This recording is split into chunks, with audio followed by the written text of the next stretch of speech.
Hi, everyone. Welcome back to the Rom-Com Love Podcast. We are so delighted and thrilled to have Adrian Powers joining us. He is a writer and director, and he directed and co-wrote the new Great American Family and PureFlix movie, A Royal Wedding. We're so excited to talk to you today. Welcome, Adrian. Thank you, guys. It's so lovely to be here. Thanks for having me on.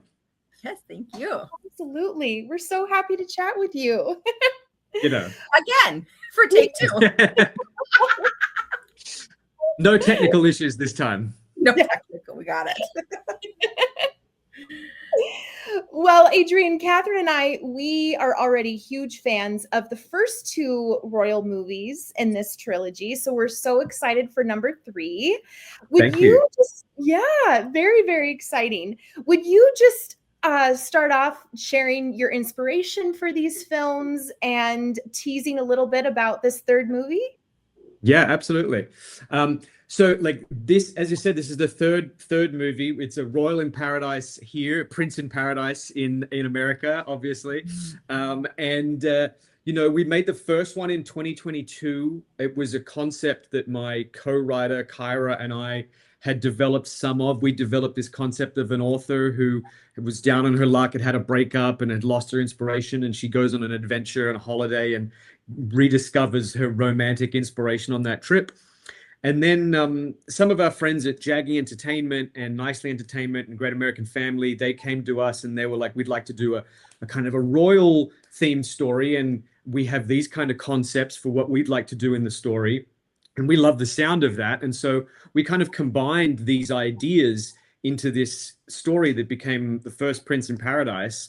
We made that movie here in Australia in the winter of 2022, which was it just as a testament to how good the actors are, because we were filming in pretty cold conditions on that island, but because they're top tier actors, they made you believe it was a warm tropical paradise.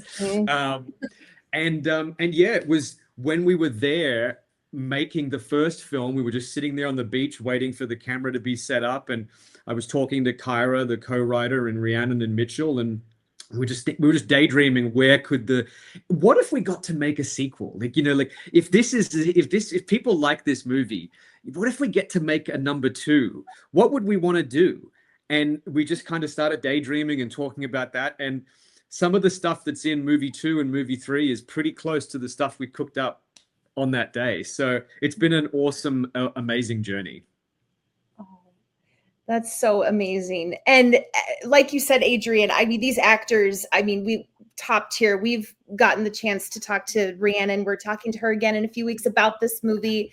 And she's just always so lovely. And the chemistry between her and Mitchell is, they're fantastic. Just their banter and their flirtiness and their romantic sparks. And so we could not tell that the seasons were switched, basically.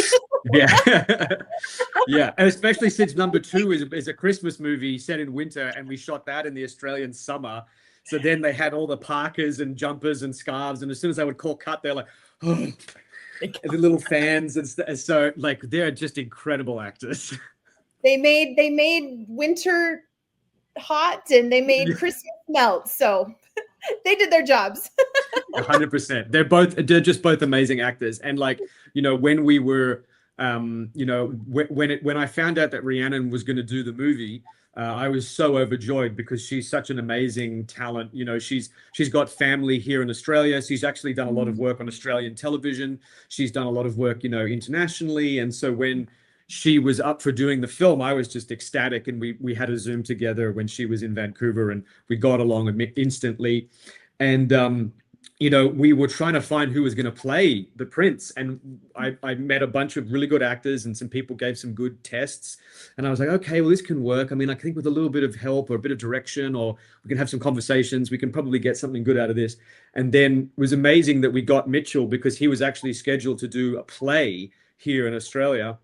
And then the play got delayed, and so he was suddenly free. And so his audition came in like 24 hours before I think it was actually after. I think the casting director had actually closed the auditions.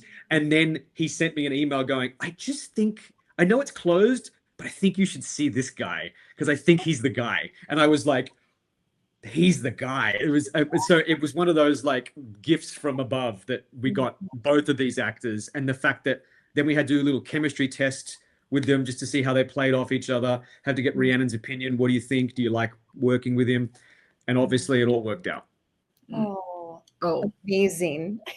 Yeah, 1000%. So as you were saying, so when you created it, you had the story. No, was the story idea originally was the two of you guys, correct? You, is it Kyra? You said Kyra like Kyra or chiropractor. Oh, okay, got it. Okay, so when you guys came up with the story idea, then now I'm curious. Now, is this your first rom-com, if I'm not mistaken? This was Royal in Paradise.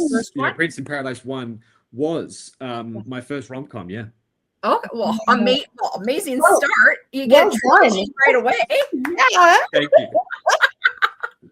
I just put in what I'd want to see, Exactly. Yes. So now, as somebody who created the story, and then as a director, like from like start to finish for that process for you, and also first rom-com, like what were you excited to learn about and challenge for yourself as you started this journey? Super good question, because my movies prior to this are pretty dark.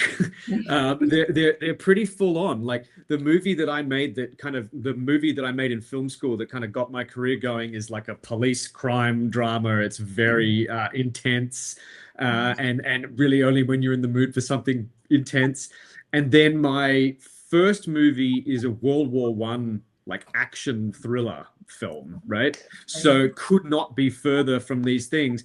And that was actually kind of part of it, because I wanted to, I wouldn't even say challenge myself is the right word, because it wasn't a challenge to do. It was very beautiful and exciting and a lovely process. I just wanted to do something different. You know what I mean? Like I really wanted to, because my first movies, as I said, they're really kind of for mature audiences. I wouldn't say that they're feel-good films.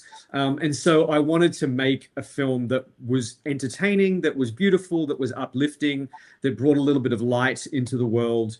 And it was just channeling many of the things I loved. Like, I have like such a deep affection for like fairy tale stories. I love rom-coms as a genre. I've loved so many of them over the years, and these movies were super inspired by like the Disney films from like when I was a kid, which are all beautiful romances, and like a lot of them involve princes. So like so much of that was just like ingrained in me as a boy, and I really wanted to just kind of explore those ideas. The other thing about it that I thought was fun for me was I've always wanted to do a story about a character in disguise. Like I just wanted to do because I'm a big fan of like comic books, and I love the character of Superman. I love how he's got like the Clark Kent, and he seems like a normal person, and then in real life he's this amazing like hero. And so I just wanted to do this movie about like a prince who is this like incredible, romantic, heartfelt person who has this excursion where he pretends to be a normal person, and what that's like. I'm a sucker for Princess Jasmine, the first in Aladdin. Like what's it like to live outside the palace walls? That was the big inspiration.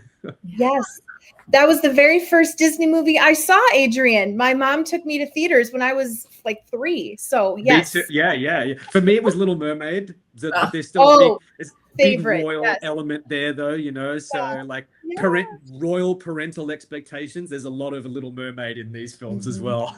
Oh, love Little Mermaid, absolutely. Well, we are Disney fans. I'm a huge Disney fan. Yeah. So bring it on. The more the better. Heck yeah.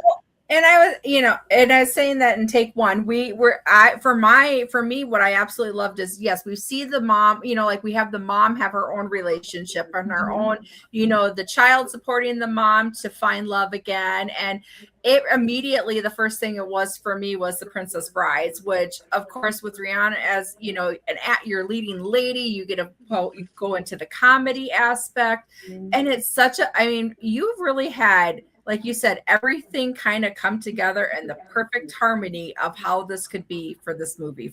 And here we are, movie 3. Yeah, exactly. Timing, right? Like just Yeah. when Yeah. rom-coms and romance novels are having such a huge resurgence. Yeah. And I think it's, people just, people want to have beautiful, uplifting stories that can give them a bit of an escape and bring, as I said, we wanted to make a movie that people watched and they felt better and they as after, because whenever we make a movie, the one question is, what do you want the audience to feel at the end? When the credits come up, what do you want them to be feeling? Is it sad?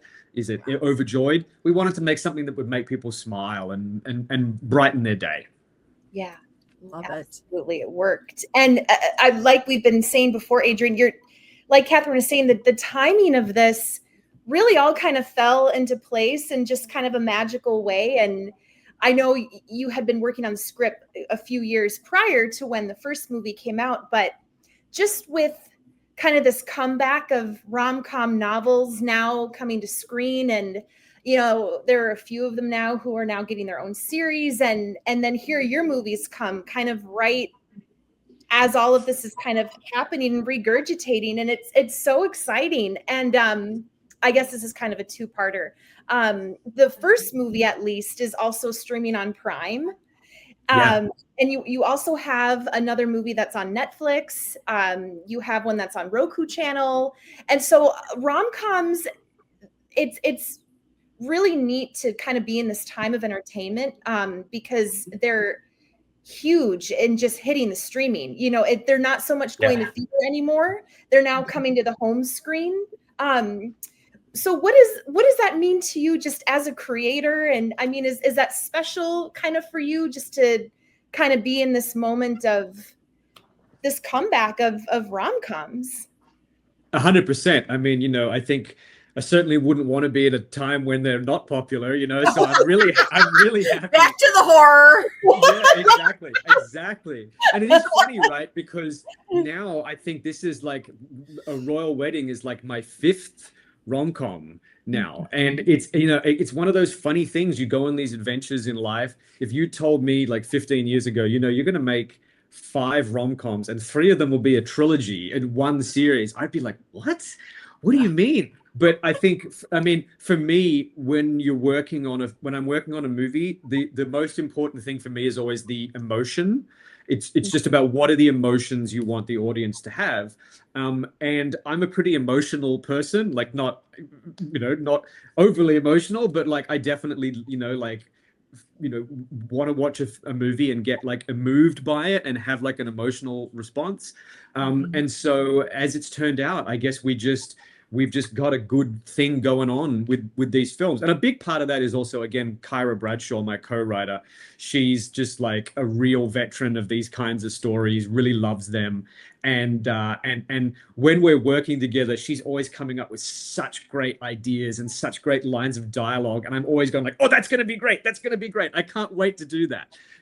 So it's actually it's a team effort. It's a big collab. Even with Rhiannon and Mitchell, like, the things when we're on set, I always go like, hey guys, if you have any ideas, or if this line of dialogue, if you feel you might want to say that in a different way that you feel is more natural or you think might be funnier or whatever, let's talk about it, let's do it.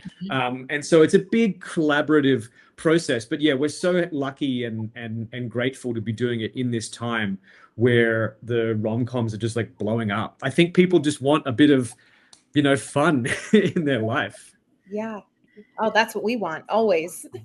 No, I love the collaboration because I mean, that's what makes story magic is what you see, from what you see behind the camera, which is natural to what they do on camera, what they're used to in other what other roles that they've known just work, or maybe, like, I wish I would have had the opportunity to do that. So that collaboration is so amazing. Now, how much, because of your producers and working, of course, you as much as it's always been so mind-boggling to me, that sometimes the director doesn't actually know the final product, because you send in a director's cut to a studio and then they can still do a different ending or they can make tweaks. So how much are you able to kind of allow that collaboration in general? Do you find that there's That's a good question. What happens? What I've been lucky with is that with my movies, that we don't have them. I don't hand them over and then they get like changed good. around. We've got like I've got a great relationship with all of the broadcasters that I've worked with, whether it's Great American or Roku or Netflix or Prime. Like I like like those are businesses, and they have.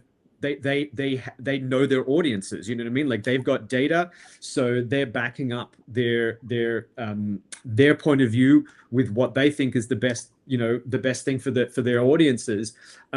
What's been great is for all of these films, I will submit my director's cut, and then the studio or the network will come back, and if everyone's friendly, if everyone's on good terms, and everyone has like a great positive working relationship, then they'll come back and go, hey, here's what we think, like we really think you should do this, we want you to do this in this section, could you try this, could you see what it's like if you tried it this way?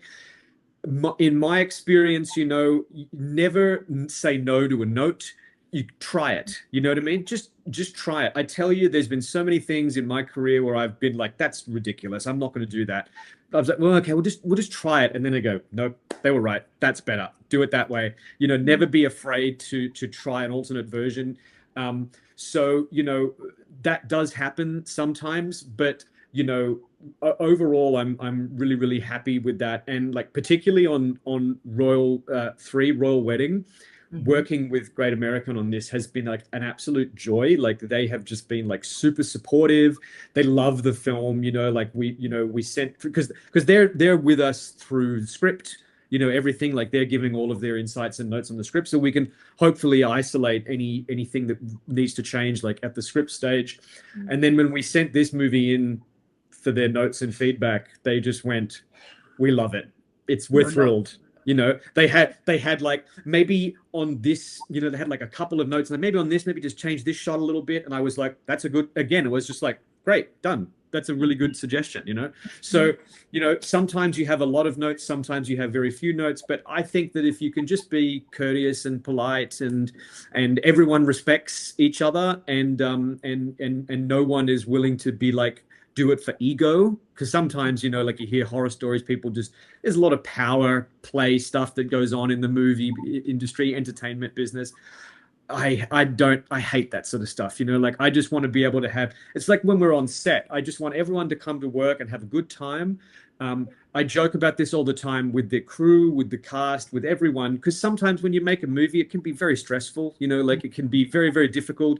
You can have time or the weather go wrong, or all sorts of, someone could be sick, or all sorts of things happen. But I just want everyone to have fun, because I say to people, guys, we're doing adult make-believe, it's adult dress-ups. We're not here curing cancer, so let's everyone try to, I want everyone to come to work and have fun and go, great, I'm really glad I decided to go away and join the circus and work in movies, because who's got time for it if it's a stressful environment? Like, oh, it's the worst. Yeah. Yes, and we can tell when actors are having a good time. You just can tell. You can get that sense of they're flowing, things are moving. You can tell they're expressing themselves. They're not holding back. So that, I mean, just to have that from the very beginning, I'm sure just sets a wonderful tone for the whole filming time. Absolutely. I hope so. I mean, they keep coming back, so I guess it's good. I haven't said no to a fourth movie. They're like, nope, we'll see you again. But no comment. When you were saying about, like not curing cancer, my mom worked in labor and delivery. So I always, for the same stress level as a meeting planner, which has its own version. I mean, every job has its own, but for a while, like a meeting planner was like the top 3. And it would always be like, we're not saving babies, like exactly. Everything can have a solution, or you just adapt and, however it works.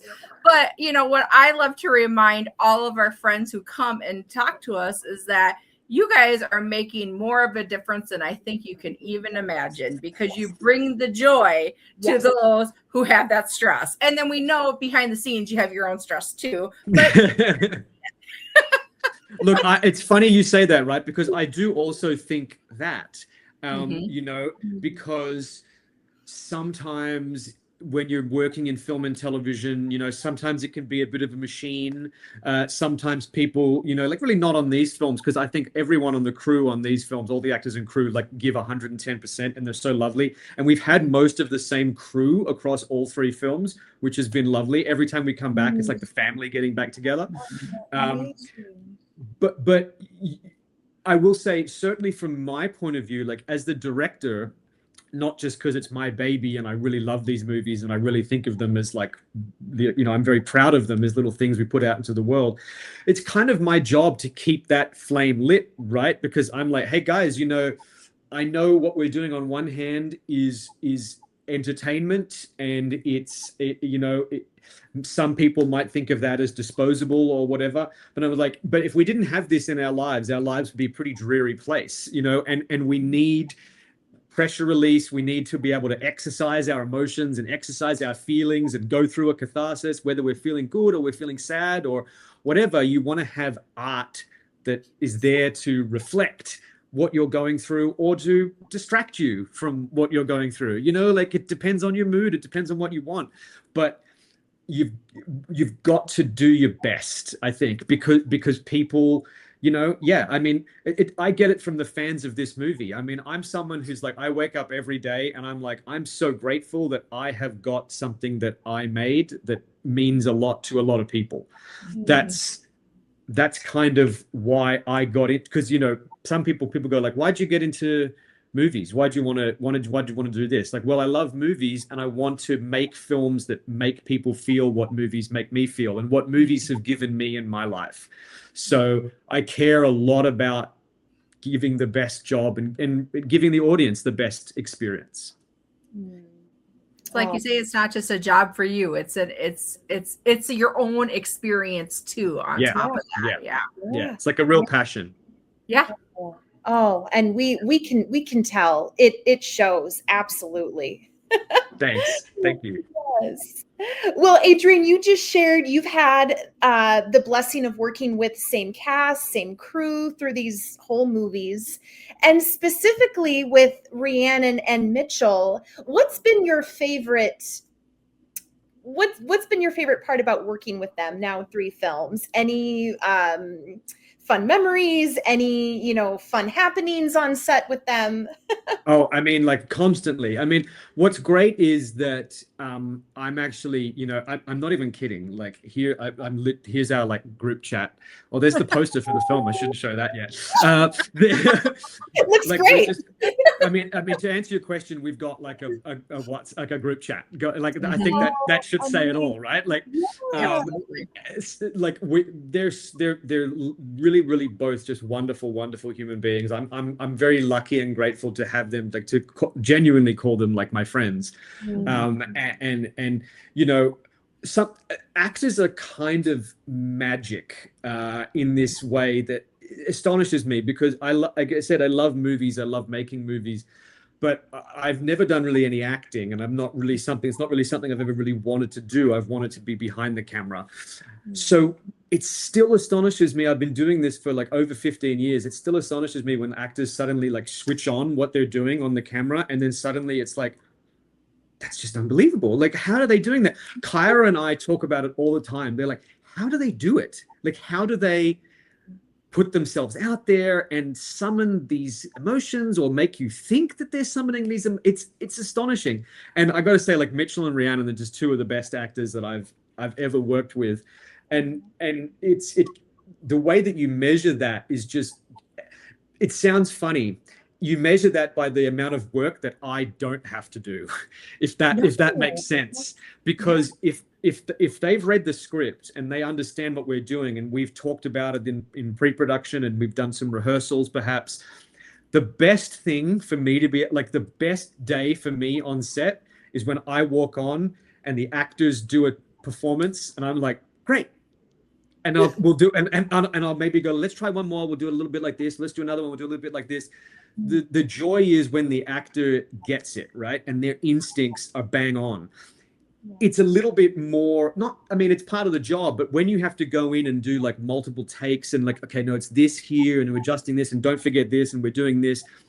the actor's instincts sometimes might not align with your vision for what it's supposed to be, and then you have to kind of work on it together. And sometimes an actor will come up with a great idea that challenges us. I hadn't thought of that. That's better. Let's do that. But with Rhiannon and Mitchell, they are so locked into those characters, and they're so good at acting, which sounds funny, right? But when you've got like a camera like this close from your face, and you do the smallest little gesture, and it's just so incredible watching them do that. It's like a miracle. It's like magic. And so I've got so many great memories with the two of them on set. And it's funny because when they're on set, they have such a playful banter kind of relationship. They're both really funny. They've both got a really, really funny sense of humor. They're always like every time at the end of the movie, we give each other like our rap gifts, and they're always jokes from the movie. Like they're always like really like, I'll show you this. Hang on. Here's Rhiannon's rap gift from a royal wedding. She gave them to me, to Kyra, and to Mitchell, and it's just a cup with Mitchell. Yes. Okay. That is amazing. That's totally something that she would do. That's incredible. That's why she's our After Dark girl. Yes. She's the best. She's the best. Just that photo from the first movie. It's on both sides. Like, oh my goodness, Adrian. We are going to have to talk to her about that too. That is incredible. Thank you so much for joining us. Yes, as Catherine said, that's why she's in our After Dark club. Yeah. Oh, that's the thing. Yeah. And she can do anything. You know what I mean? Like Rhiannon can, because, she's got good examples in her CV beyond just like the rom-com space. She is an awesome actor who really, both of them are like, they just, the level of like truth and vulnerability and just depth that you've got going on there, it's amazing. Yes. I am with you, especially with having that camera in your face and pretend there isn't a camera in your face. And when we as an audience or you as a director behind the camera can see every emotion in their eyes, that is just such a special gift that we all come with special gifts from God above, but I'm like, that one is beyond something I'll never be able to comprehend, because like you said, especially if you're a person who feels every emotion, to be able to do that slight flicker of an eye and then just see a whole different emotion come through somebody, I'm like, what the heck? How do they do it? How do they do it? I don't understand. And especially once you get to know them and you're like, you're not like this person at all. You know what I mean? Like Mitch is like really sporty, and like he comes from like he's a guy like, before Mitch was an actor, he was a grip. So he was on set lifting the equipment and, like being one of the boys, like really, like he's a real man's man. And then I've got him playing this very sophisticated, like very, very highfalutin royal guy. And he's like, Mitch is like wearing singlets, and like they're not like these characters at all, except they're all lovely, beautiful people. Yeah. But yeah, I mean, I'll hang out with Mitch for lunch and we'll be laughing, and then he'll get on set and I'm like, who is this guy? Where is this coming from? This is just amazing. Oh, that's incredible. Well, so for movie one, we have our favorite, and I call them tropes. You call them arcs that you need to hit. Archetypes, but they're tropes. Okay, what exactly does that mean? Because I love that. It's the same thing. It's literally the same thing. It just, we know how there's like a stereotype, which is like a bad thing that you see repeated. An archetype is just, it's a thing you see repeated, but it's not bad. It's good, See, now, we'll go with tropes. We'll go with tropes. Yeah. No, I just think tropes has like a negative thing, and I was like, if you do tropes well, maybe they're not so tropey, like they seem kind of fresh. That's my philosophy. See, this is why we switched from our tech issues, because I heard arcs and I love that. That is there you perfect. go. Yeah. So we covered those, and in movie one, we've got the beats of, I wouldn't say, mistaken identity, because he's not necessarily truthful. He, like you said, he's hiding things. We've got best friends who want their friends together, that they see the spark. So we got that happening. Of course, I mean, who doesn't want, the dream of becoming, it comes with a lot behind the scenes, but becoming a royal, who doesn't want that dream? I'll still sign up for it. And then movie 2, we have Christmas, we have family. Of course, we've got the families meeting each other. Mhm. And then, of course, the epic I love you proposal that seals it all in together. So in movie 3, what beats are you so excited for the audience to experience that are both those challenges, because it's not a movie if we don't have challenges, but also those moments that just make you say ah and fall more in love with these characters? Super good question. It's really something that we think about a lot, because when we were figuring out the story, we thought, okay, so movie 1, you've got to do a few a few things. You've got to introduce the characters. They've got to meet. They've got to have their meet cute. They're not going to have a kiss until the very end. There's just certain tropes, right? You got to hit those. You got to hit those things. Then when we got to movie 2, we're so much more free now. Like, we've met all these characters, and we can introduce some new characters. But we basically, in the first film, it's this beautiful, gorgeous, romantic story, them falling in love. There's this chemistry, there's this passion, and it's the fire of like a new love. But at the end of it, like when the Queen is talking to Olivia at dinner, and she's trying to intimidate her and tell her about all of these challenges that she would face if she became a royal. I mean, the Queen's not lying, like, she's not wrong. She's being serious. Like, if you come into this world, it's not an easy life. You might think it's a world of luxury and relaxation. It's not. It's a world of really high pressure and a lot of no privacy and that sort of stuff. And so even though at the end of the first movie, the Queen realizes that she's mistaken and that she has to let Alex make his own choices, and that Olivia is actually very perceptive, she's noticed something about her that she's never admitted to anyone about, that she's got this love for Ridley. So the Queen's like, I'm sorry, you're right. I fully bless this. But it's not like all those things that she was saying went away. And so when we were doing movie 2, we decided, look, we've got to tackle that head on. We've got to tackle the fact that this is not it's not just going to be a fairy tale happily ever after straight away. What's it like dating a prince? What's it like having to do like long distance with someone who's constantly doing all these other duties and all this kind of stuff? And so we decided, the second one's going to be a bit of a challenge for our guys, and it's going to be an interpersonal challenge. It's going to be this fear of like, gosh, can this work? We're over that initial puppy love phase, and now we're trying to be people in a relationship.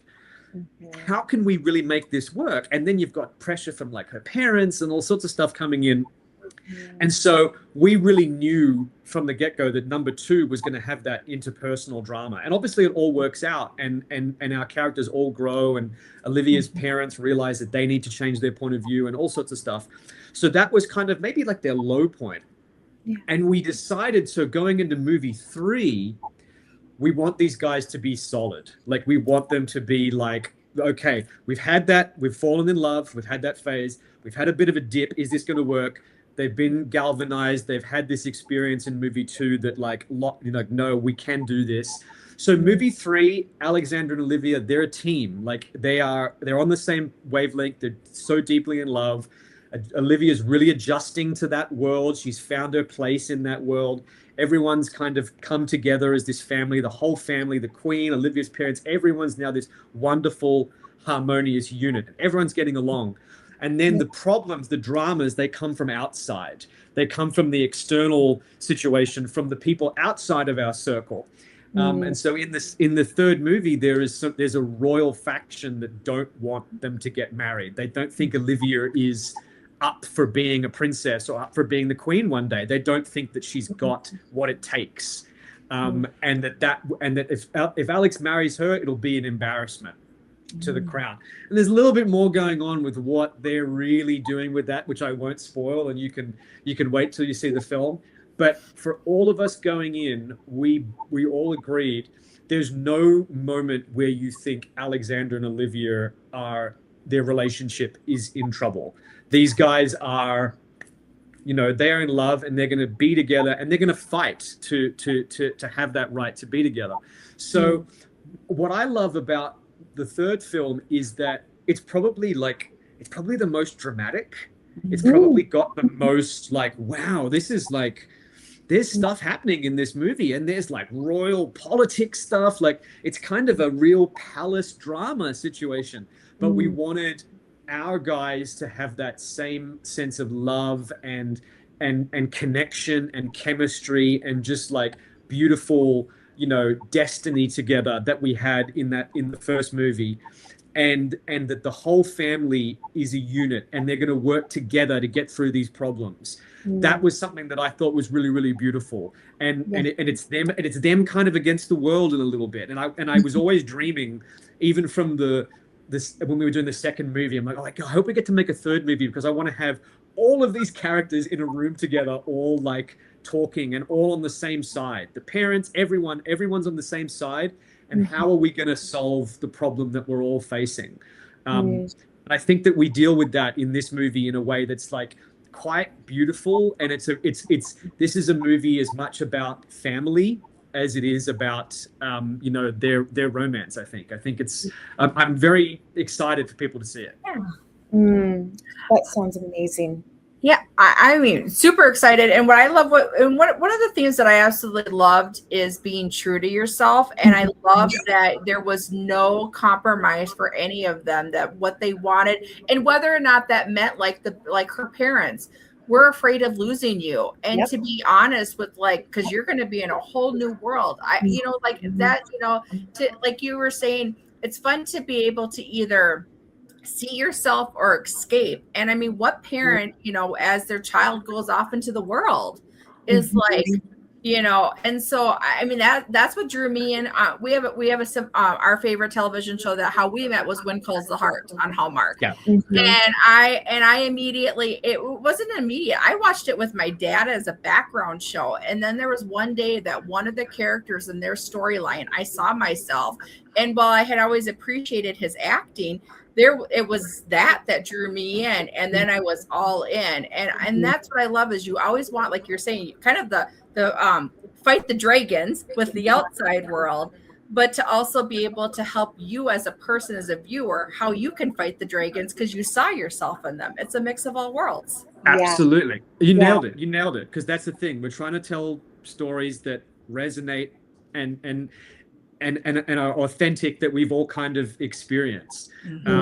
And there's even with like to your point about Olivia's mother, like that was such an interesting thing, right? Because there are some people who, when they were watching the second movie, they're like, oh, I don't like how she's kind of the villain in this movie. Like Olivia's mother is kind of the antagonist a little bit in this. And I was like, I get that. That is true to a degree, but you got to watch the whole movie, because Olivia's mother just really loves her daughter and she is trying to she's afraid. Like everything she's doing is out of love. It's out of protection of her little girl. And she needs to, much like the first movie with Alexander, she needs to understand, I'm not processing my feelings correctly. Maybe we should just talk about this, like let's put it all out there. That's something that I think I've really enjoyed so much about people's response to the first movie and the second movie.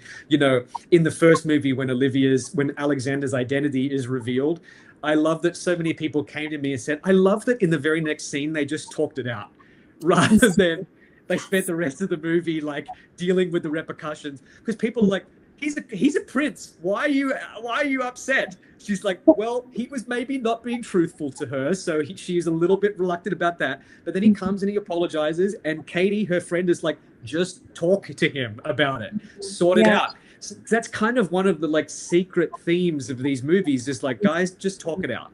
Talk it out. Yes.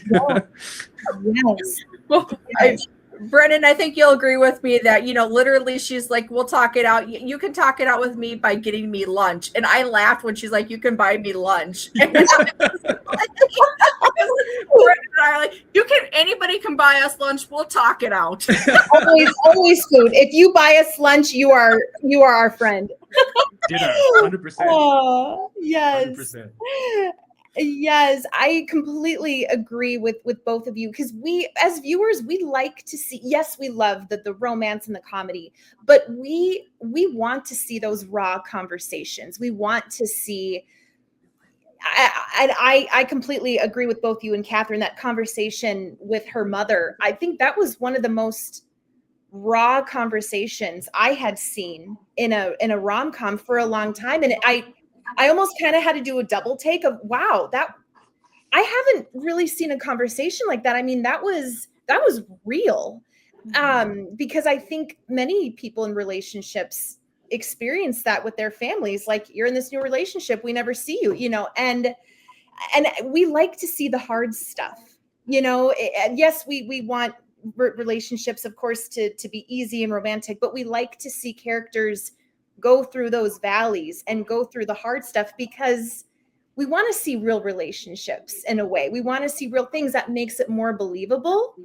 Yeah. So I also really appreciated about these movies is it wasn't all, just royal, fluff and everything's perfect and she's going to be a princess. And I really like that you did kind of get into the nitty gritty of, no, this is going to be hard. And even how the second movie started out, they're kind of having conflict of seeing each other and kind of the work relationship balance. And that's so real.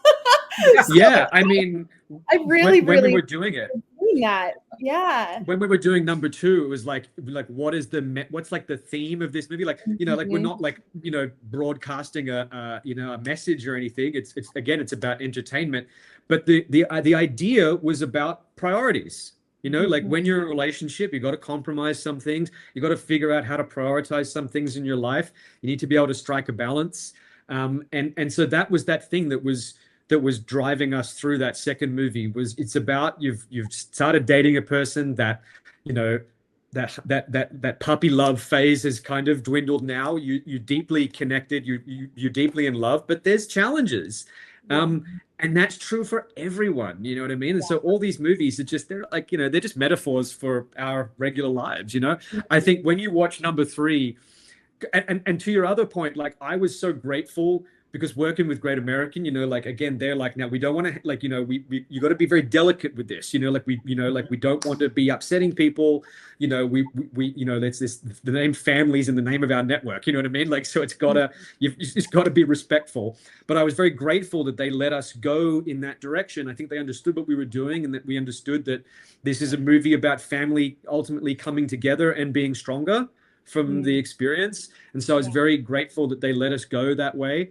When you see number 3, like, holy smokes, there is some like real conversations in this film that I was just like, this is awesome. I was on set. I was like, can you guys believe they're letting us do this? This is awesome.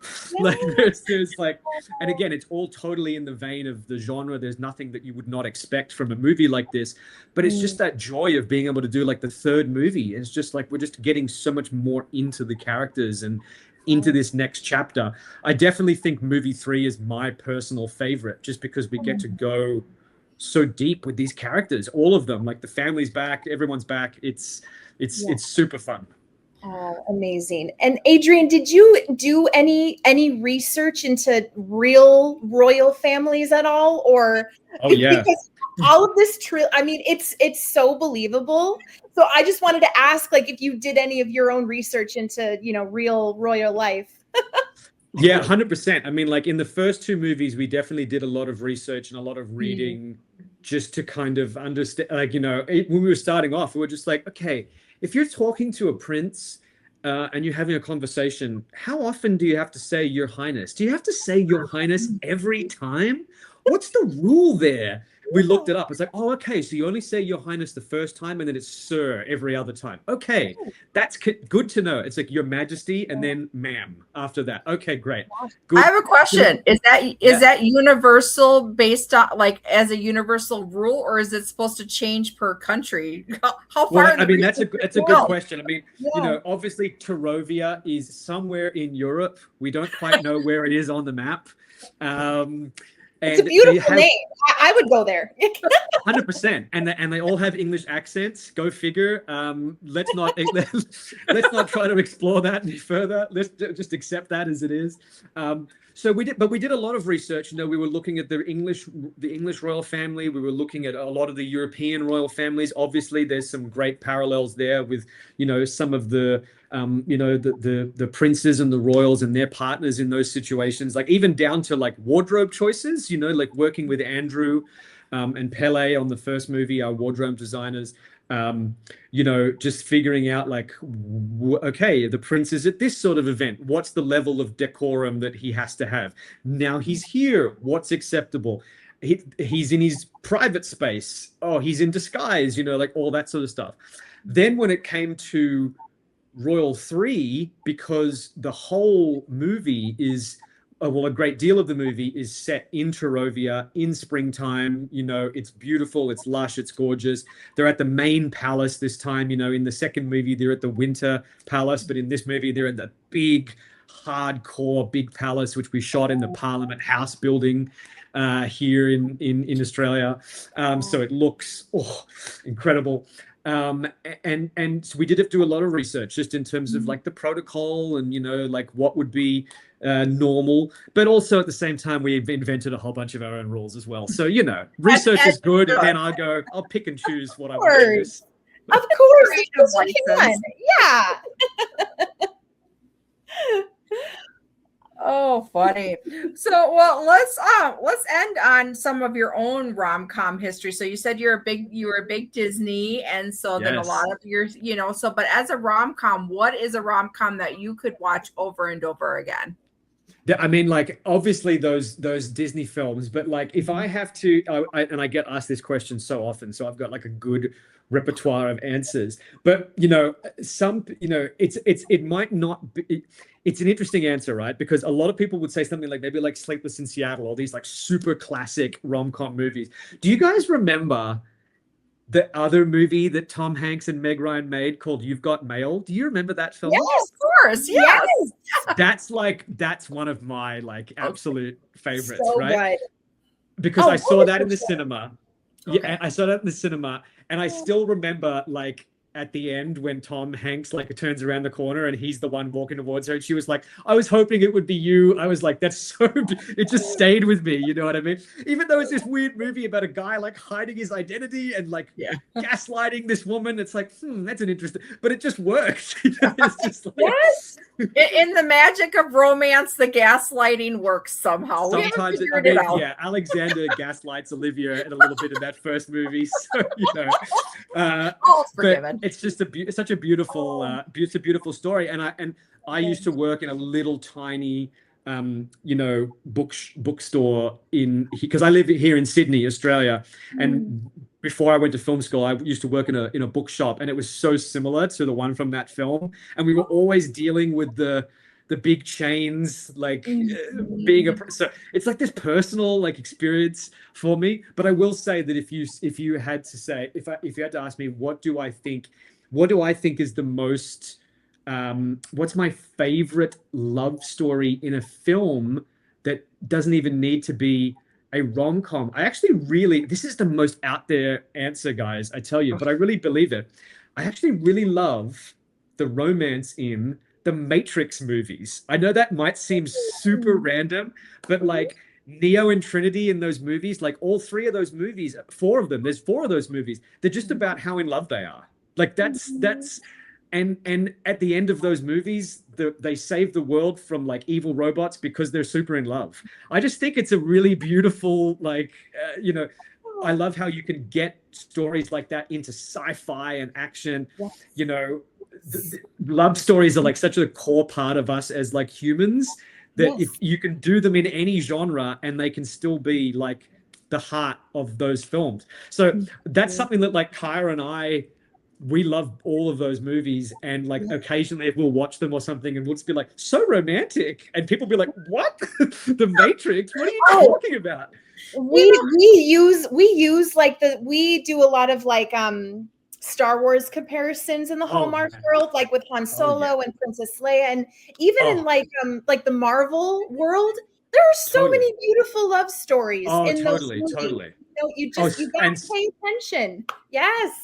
Star Wars for us as well. Oh my gosh. Just like Han Solo and Princess Leia in The Empire Strikes Back. I love you, I know. Come on. It's goodness. And it's just like he is such a stuck-up, you know, it's just like he's so charming. I just can't, like, you know, it's like it's like Harrison Ford, how does he do it? I don't know. He's magic. Yes. It is. Oh, well, it's so funny that you say, because yeah, of course. I mean, ultimately, there's comedy and there's rom-coms, and what brings you to a rom-com is 99% of it is the love story, and so of course the love story is universal. I hadn't thought about that, but now I really want to see you guys create a script for, because they're in love, they got the robots. Yeah. So we can bring it to the nicely TV version of it. Yes. Yes. It's funny because I said to Rhiannon once, I was like, we've got to do like an action movie or something at some point and like totally invert this, and she'd be like a kick-ass like action star in the movie. Yes. She's like, hell yeah. She would rock that. Oh my goodness. She'd be awesome. I mean, she's done it. I mean, she did the 100, like she's got her action chops. Like we know she can do it, Right. Well, and that's what I love I mean, there's always been that you have to hit the A to the B to the C in these 2-hour movies. And the themes have really started to, whether it's been more about not just fairy tale, but real life and actual real talk, or something, like we're starting to see again, more musicals, or singing, like the talent, because what I also love is that our actors are so talented in ways that you just don't know until all of a sudden they post like their own screen thing. And you're like, well, where'd that come from? And so, I totally agree. Yeah. I totally agree. It was so funny when we were doing was it the first movie or the second movie? I can't remember which one it was, but in both movies, they have like a dance. Mm-hmm. I think it was the first movie. And I went up to them as we were kind of prepping, and I was like, do you guys want a choreographer? Like, do you want someone to figure out how to do it? And Rhiannon was like, I was on Dancing with the Stars. And Mitchell was like, I've spent like 15 years dancing on stage. I was like, you guys got it. I'll leave you to it.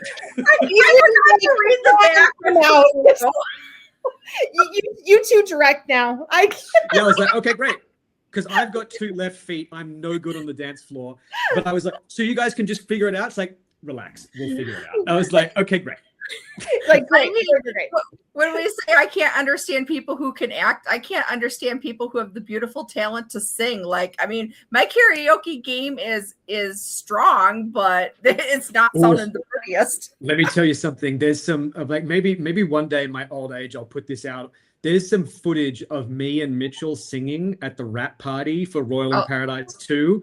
Oh, it's rough. It's not because of him. He's talented. He's the singer and dancer. He does stage stuff all the time. But I'm there and I'm watching and going, did I really do that? Why did someone film this? But I treasure it always. We're blackmail. Yes, right.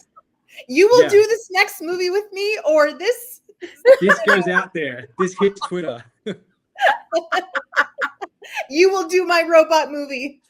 I mean, here's the thing. He seems fantastic. The only person to be embarrassed is me. If I showed him this footage, he'd be like, "What are you talking about?" Like, I come off great. You're the one that looks like you're drunk at a party and singing into a microphone. I'm like, So I do have a special request on the robots, though. Could you make them gingerbread people? Because that would just be extra entertaining. Then we'd have our Christmas. Let's write that down. Yes. I mean, it just seems like the perfect body to be a robot would be a gingerbread person. I agree with that completely. I mean, we've done snowmen already, so let's move on to the gingerbread people. Gingerbread. They got more spice anyway, We could be onto something here, guys. We could be onto something. I'll call you after the pod. We can talk further. Great. Perfect. We got you. We're always full of ideas. We are. We will tell them to anybody who will listen to. They're like, we've had enough of I see you later. Oh goodness. Well, Brennan, do you want to end with the last one? Yeah, I would love to. I guess this is another 2-parter, Adrian, but do you have a favorite place or location that you've ever directed? And can you tease any other upcoming projects? Okay. Well, I mean, yeah, I've been so lucky to have made some movies in some like really amazing places. I mean, one of the films I made is called Love is in the Air. It's on Netflix, and that's a movie about a love story that happens at an airport, but it's the most beautiful, breathtaking airport you can imagine. It's here in Australia. It's up in Queensland. It's basically in the jungle. It's this unbelievable location. And that was one of the most amazing places I've ever filmed. Like once you see the film, once you watch it, you just be like, how is this real? This is just unbelievable. And that's just a location we found when we were driving around, like looking for where we can shoot, looking on Google Maps. And I was like, well, there's an airstrip here. Let's have a look at that. And you walk out and you're just like, this is amazing. But I will say in this new movie, Royal Wedding, some of the locations we got to film in this are just next level. They're just incredible. I almost don't want to spoil some stuff, but some of the locations in this movie, I mean, it's called a wedding, so there's got to be a church in there somewhere. Like, boy, oh boy. We were just, and the palace, the library, like the banquet hall, it's amazing. And I think that this, like Royal Wedding, it takes a huge step up in terms of the presentation. Everything just looks amazing and breathtaking. So it's difficult for me to choose. It could be the palace from Royal 3. It could be the airstrip from Lovers in the Air. It's definitely not the wet, muddy paddock that I shot my first movie on. I want to forget about that location. What was the second part of your question? It's okay. They don't really go together, so I apologize. Are there any other? What's next? What's next? Can't say. Okay, blood. Yeah, I'm sworn to secrecy on that. I can't say. That's exciting. We'll be ready. But cooking some stuff for sure. Perfect. We love that. Keep it simmering. Yeah. Well, thank you so much for spending this time with us. This was an absolute delight. Thank you. It was a real joy.